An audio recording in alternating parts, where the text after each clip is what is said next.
রাসূলুল্লাহ উম্মত করে যাবে। হাসরের মাঠে উম্মতের বিপদের দিন আল্লাহ রাসূল কি করবেন হাদিসের কিতাব দেখলে বোঝা যায়। আমার আল্লাহ, আমার সমস্ত নবীরা আমার আল্লাহকে রাজি করতে চাইবেন হাসরে, আর আমার আল্লাহ হাসরের মাঠে আমার রাসূলকে রাজি করতে চাইবেন।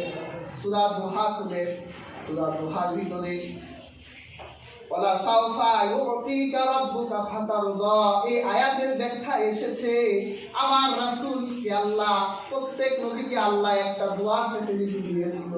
দুনিয়ায় বসে ওই নবীটা যে দোয়া করবে তার সব দোয়া কবুল হবে।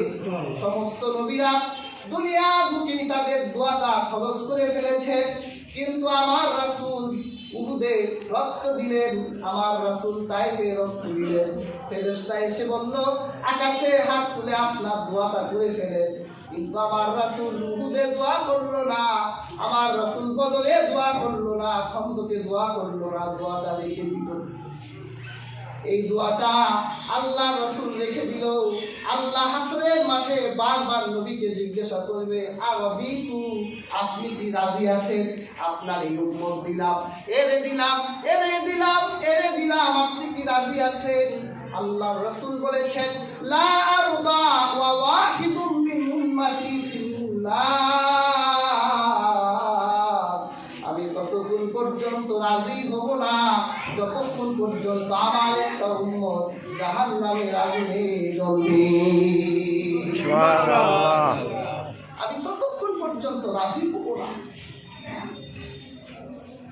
সেই রাসূল আপনার জন্য এত কিছু করলো, দুনিয়ায় চলে গেল, হাসরে করবে। সেই রাসূলের দেখানো পথে চলে, সেই রাসূলের রঙে রঙিন হয়ে যান। যখন কঠিন বিভীষিকাময় মুহূর্তে সবাই আপনাকে ভুলে যাবে, মনে রাখবেন আপনার রাসূলের রঙে রঙিন হলে আপনার রাসূল আপনাকে ভুলবে না। আপনার রাসূল এসে বলবে আপনার আল্লাহকে বলবে আল্লাহ আমার এই উম্মতকে আপনি কি কারণে জাহান্নাম দিলেন? আমার আল্লাহ বলবে হে আমার হাবিব, আপনার উম্মতকে এই কারণে দিয়েছি। আল্লাহ ফের আমাকে রাজি করবেন। এই বিপদের দিন আমার উম্মতকে আমি জান্নাতে চাই, আমার রাসূলের সুপারিশে তার পাপী উম্মতগুলো জান্নাতি হবে। সেই জন্য হাজিরিন, আজকে সূরা আবাসার আলোচিত আয়াতগুলো থেকে যতটুকু বুঝতে পারি, এই দুনিয়ায় কেউ আমাদের না, এই দুনিয়ায় আল্লাহ আত্মীয়তার বন্ধন এই জন্য দিয়েছেন যাতে দুনিয়ার ব্যালেন্স ঠিক থাকে। এই জন্য একজন বাবা বানালেন, একজনকে মা বানালেন, আবার সন্তান বানালেন, দুনিয়ার বংশ প্রজন্মকে, দুনিয়ার মানুষের বংশীয় ধারাকে, দুনিয়ার ব্যালেন্স, আল্লাহ দুনিয়াকে ব্যালেন্স রাখার জন্য। কিন্তু আখিরাতে এই সম্পর্কগুলো কোনো ফ্যাক্ট হবে না। আখিরাতে কেউ বাবা হবে না, কেউ মা হবে না, কেউ ভাই হবে না, কেউ বোন হবে না। এই জন্যই সবাই আত্মব্যস্ত থাকবে। এই দুনিয়ার বুকেই আমরা আমাদের কবরকে সাজাবো, এই দুনিয়ায় বসেই আমরা আমাদের আখিরকে সাজাবো। এই দুনিয়ার বুকে থেকে আমার আল্লাহর হুকুমগুলো পালন করে, আমার রাসূলুল্লাহর আনুগত্য করেই আমরা যদি দুনিয়ার বুকে আমার রাসূলের দেখানো পথে চলতে পারি, আশা করা যায় কিয়ামতের এই বিভীষিকাময় মুহূর্তে আমরা এই কিয়ামতের দিন আমরা এই বিভীষিকার সম্মুখীন হব না।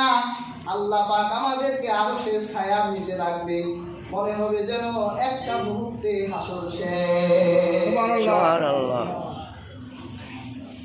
সেজন্য হাজরি আসুন, দুনিয়া সকল ব্যস্ততা গুটিয়ে ফেলে জীবনকে আবার নতুন করে সাজায়। আখিরাতে সেই দিন হবে বড় ভয়াবহ দিন, সেই দিনকে যাতে সুন্দর করা যায়।